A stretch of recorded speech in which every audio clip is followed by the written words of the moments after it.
বাস্তব কথা বলতেছি। হ্যাঁ মুসলমান, নামাজ পড়া লাগবে রবের খুশির জন্য। অনেকেই সমাজে আছে, হাজী সাহেবের ছেলের কাছে মেয়ে বিবাহ দিলাম, এখন যদি নামাজ না পড়ি মানুষে কি বলবে? আছে না নাই? আরো জোরে বলেন আছে না নাই?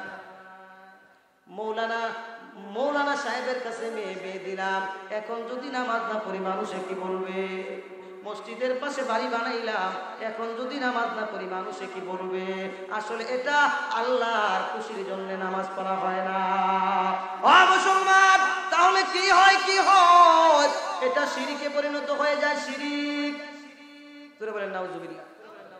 ও মুসলমান, আল্লাহর খুশির জন্য করা লাগবে সমস্ত ইবাদত আর দাসত্ব আর গোলামি, সব আল্লাহর খুশির জন্য করা লাগবে। যে ইবাদতটা আল্লাহর সন্তুষ্টি আর খুশির জন্য করা দরকার, ওইটা যদি অন্য কারো খুশির জন্য করা হয় সঙ্গে সঙ্গে শিরকে পরিণত হয়ে যায়। এই জন্য হাদিস শরীফের মধ্যে এসেছে, আল্লাহ নবী সাল্লাল্লাহু আলাইহি ওয়াসাল্লাম একদিন সাহাবায়ে কেরামদেরকে বলতেছেন, ও আমার সাহাবীরা, আমি নবী দুনিয়া থেকে চলে গেলে আমার উম্মতেরা লাত উজ্জার পূজা করবে, এটা আমি ভয় করি না। হুবলের পূজা করবে, এটা আমি ভয় করি না। চন্দ্রের পূজা করবে, এটা আমি ভয় করি না। সূর্যের পূজা করবে, এটা আমি ভয় করি না। আল্লাহর সাথে শিরিক করবে, এটা আমি ভয় করি না। তবে আমি ছোট শিরিকের ভয় করি। সাহাবায়ে কেরাম বললেন, ইয়া রাসূলুল্লাহ, ইয়া হাবিবাল্লাহ, ছোট শিরিক আবার কি? ছোট শিরিক আবার কি? আল্লাহ রাসূল বললেন, ফাকালা রিয়া, ছোট শিরিক হলো মানুষকে দেখানোর জন্য যে ইবাদত করা হয়, এটা ছোট শিরিকে পরিণত হয়ে যায়। বিআই সাহেব বলতেছে আরেক বিআই, ভাই দেখছি তো আপনার বাড়ির পশ্চিমে যে পুকুর আছে ওটার মধ্যে মাছগুলো বড় হয়ে গেছে। বলে বিআই আপনি কেমনে বললেন? আরে মিয়া, আমি তো আপনার মতো সারা রাত্র ঘুমাই না, শেষ রাত্রে উঠে 2 রাকাত 4 রাকাত তাহাজ্জুদ করি, মাছ বড় হয়ে গেছে। এটা বলার অর্থ হলো বিআইকে বুঝিয়ে দিয়ে আমি যে তাহাজ্জুদের নামাজ পড়ি। ঠিক কিনা বলেন? আরো জোরে বলেন ঠিক কিনা? এরকম মানুষ বাংলার জমিনে আসে না নাই? ও মুসলমান, শিরকে পরিণত হয়ে যায়, সঙ্গে সঙ্গে শিরিক হয়ে যায়। আমার ভাইরা, শিরিক অত্যন্ত মস্ত বড় গুনাহ।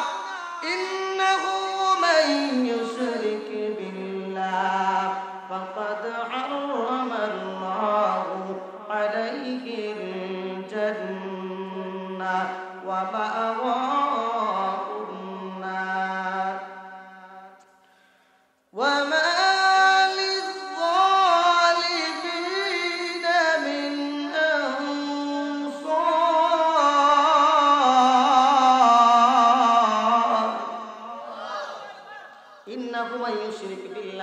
যে আল্লাহর সাথে শিরিক করে, ফাকাদ হারামাল্লাহু আলাইহিল জান্নাহ, আল্লাহ পাক রব্বুল আলামিন ওই ব্যক্তির জন্য জান্নাতটাকে হারাম করে দেন। ও মুসলমান, এক ব্যক্তি 1 কোটি টাকা 100 কোটি টাকা আল্লাহর রাস্তায় দান করলো, সামান্য শিরিক হয়ে গেছে, তার সব বরবাদ হয়ে গেছে। ও মুসলমান, ঈমান এবং শিরিকে দা কুমড়ার সম্পর্ক। ও মুসলমান, ঈমান এবং শিরিকে অন্ধকার আলোর সম্পর্ক। ওই যে স্টেজের ভিতরে বাতিগুলা জ্বলতেছে, যদি বাতিগুলা নিভিয়ে দেওয়া হয় তাহলে অন্ধকার হয়ে যাবে। ঠিক কিনা বলেন? অন্ধকারকে কেউ দাওয়াত দিয়া না লাগবে না, এমনিতে অন্ধকার এসে ভরে যাবে। ও মুসলমান, শিরিক এবং ঈমানের অন্ধকার আলোর সম্পর্ক।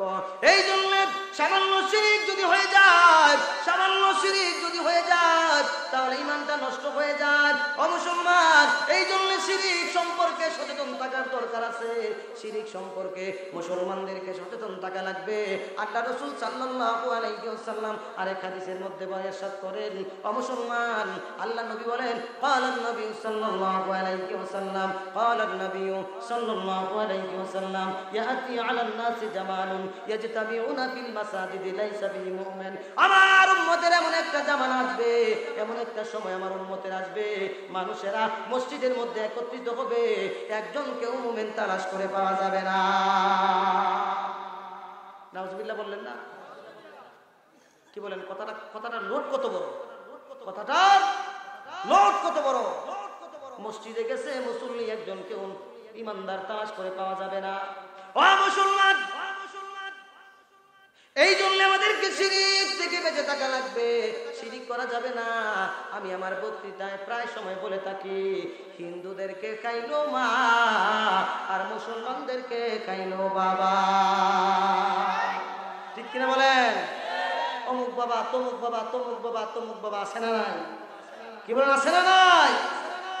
আমার ভাইরা, দুই বন্ধু একসাথে চাকরি করে, এক অফিসে চাকরি করে। হঠাৎ করে দেখতেছে এক বন্ধুর মন খারাপ। বন্ধু বলতেছে, বন্ধু তোমার মনটা খারাপ কেন? কয় ভাই 10 বছর হয়ে গেছে বিয়ে শাদী করলাম, আল্লাহ তো ধন সম্পদ কম দেন নাই, কিন্তু একটা ছেলে মেয়ে এখনো হয় নাই। কত হুজুরের কাছে গেলাম, কত তদবির নিলাম, আল্লাহর কাছে কত চাইলাম, কোনো সন্তান পাইতেছি না। বন্ধু বলতেছে, বন্ধু এই জন্য মন খারাপ করে দরকার নাই, পাসপোর্ট ভিসা করো, ইন্ডিয়াতে চলে যাও, খাজার দরবারে চলে যাও, সন্তান পাওয়া যাইবা। আমি বলি, ও মুসলমান, খাজা বাবা কি সন্তান দেওয়ার কন্ট্রাক্ট নিয়েছে নাকি? কি বলেন? কোন পীরের সন্তান দেওয়ার ক্ষমতা আছে? হাদিস শরীফের মধ্যে আল্লাহ রাসূল বলেন, একটা মানুষ সমুদ্রের মধ্যে পড়ে গেলে যেরকম অসহায়, একজন মানুষ কবরে চলে গেলে ঠিক সেরকম অসহায়। কবরবাসীর কাছে চাবো কেন? আল্লাহর কাছে চাওয়ার কি ব্যবস্থা নাই? কি বলেন? আল্লাহর কাছে চাওয়ার ব্যবস্থা নাই? আপনি যদি সরাসরি আমার কাছে চাওয়ার মতো সিস্টেম থাকে, যদি সরাসরি আপনি চান, চাইলে আমি যত খুশি হব, বায়া দইরে চাইলে এত খুশি হব না। ঠিক কিনা বলেন? আমার ভাইরা, বন্ধুগণ আমার, ওলি বুজুর্গদের দরবারে যাইবেন না এটা আমি বলতেছি না। ওলি বুজুর্গদের কাছে যাইবেন, হাদিয়া দিবেন, কারণ ওলি আল্লাহদের সাথে আল্লাহর সম্পর্ক কম না বেশি? আর জোরে বলেন, কম না বেশি? ওলি আল্লাহদের সাথে সম্পর্ক আছে। ও মুসলমান, ওলি আল্লাহদের সাথে সম্পর্ক আছে, এই জন্য মাজারে যায় সন্তান চাওয়া যাবে না। ঠিক কিনা বলেন? সন্তান দেওয়ার মালিক কে? আল্লাহ। শিরিক থেকে বাঁচা রাখবে। বলতেছিলাম মুসলমান, ও মুসলমান, ফাসল্লি লিরাব্বিকা ওয়ানহার, নামাজ পড়া লাগবে আল্লাহর সন্তুষ্টির জন্য। আল্লাহ নবী বলেন, কথা বললে কথা শুধু বেড়েই যায়।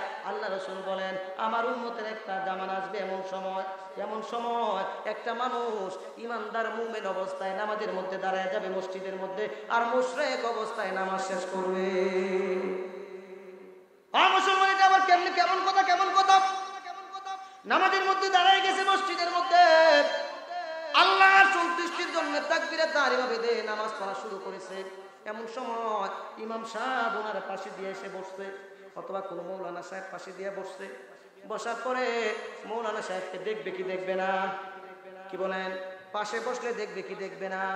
এখন চিন্তা করতেছে, আমার সেজদা যদি লম্বা না হয়, মৌলানা সাহেব বলবে কলিমুদ্দি মুরগির মতো টুকর দিয়ে নামাজ পড়ে। এই জন্য সেজদা লম্বা করে, রুকু লম্বা করে, মৌলানা সাহেবকে দেখানোর জন্য রুকু লম্বা করে, ইমাম সাহেবকে দেখানোর জন্য রুকু লম্বা করে, সেজদা লম্বা করে। আমার ভাইয়েরা, নামাজে দাঁড়িয়েছিল আল্লাহর সন্তুষ্টির জন্য, এখন ইমাম সাহেবের সন্তুষ্টি তালাশ করা শুরু করে দিয়েছে। ঠিক কিনা বলেন? এই জন্য আল্লাহ রাসূল বলেন, ওইটা শিরকে পরিণত হয়ে যায়। ইবাদত একমাত্র কার জন্য করা লাগবে? আরো আওয়াজ করে বলুন, কার? আল্লাহর সন্তুষ্টির জন্য করা লাগবে। আমার ভাইয়েরা, নামাজ পড়া লাগবে আল্লাহর সন্তুষ্টির জন্য, আল্লাহর সন্তুষ্টির জন্য নামাজ পড়া লাগবে। ও মুসলমান, আল্লাহর ভয় অন্তরে নিয়ে নামাজ পড়া লাগবে। ঠিক কিনা বলেন? আরো জোরে বলেন, ঠিক কিনা? আজকালকে কি আমাদের মধ্যে আল্লাহর ভয় নিয়ে নামাজ পড়া হয় নাকি? মনে হয় না। কারণ মনে মনে নামাজের মধ্যে দাঁড়ায় গেলাম সূরাতুল মসজিদে, আর মনে মনে চলে যাই ব্রাহ্মণবাড়ি। আছে না? নামাজে দাঁড়াইছে, কত রাকাত করেছে মনে থাকে না, রুকু কয়টা দিয়েছে মনে থাকে না, সেজদা কয়টা দিয়েছে মনে থাকে না, রুকু দিয়েছে কি দেয় নাই মনে থাকে না। আছে না নাই? কেন হয় মুসলমান, কেন হয় জানেননি? আল্লাহর ওলি হাজী আমদাদুল্লাহ মুহাজির মক্কি রাহমাতুল্লাহ আলাইহির কাছে এক ব্যক্তি গিয়া বলতেছেন, আল্লাহর ওলি গো, ও আল্লাহর ওলি, আমি যে নামাজের মধ্যে নামাজ পড়ি, কত রাকাত করেছি, নামাজের মধ্যে ভালো করে মন বসে না। আল্লাহর ওলি বললেন, আল্লাহর গোলাম, তোমার মনে হয় ভালো করে ওযু হয় না, এই জন্য নামাজের মধ্যে তোমার মন বসে না। যদি নামাজের মধ্যে মন বসাইতে চাও, ভালো করে ওযু গোসল করিও, দেখবা নামাজের মধ্যে মন বসবে। পরের দিন ভালো করে ওযু করে নামাজের মধ্যে দাঁড়িয়েছে, আল্লাহর ওলির কথায় নামাজের মধ্যে দাঁড়িয়েছে, ওই দিন নামাজের মধ্যে মজা পেয়েছে। ও মুসলমান, এই জন্যে নামাজ পড়তে হইলে সঠিকভাবে সমস্ত কাজগুলা করার দরকার আছে না নাই? আরো জোরে বলেন, দরকার আছে না নাই? আমার ভাইরা, নামাজ আল্লাহর সন্তুষ্টির জন্য পড়া লাগবে, আল্লাহর হুকুম অনুযায়ী পড়া লাগবে।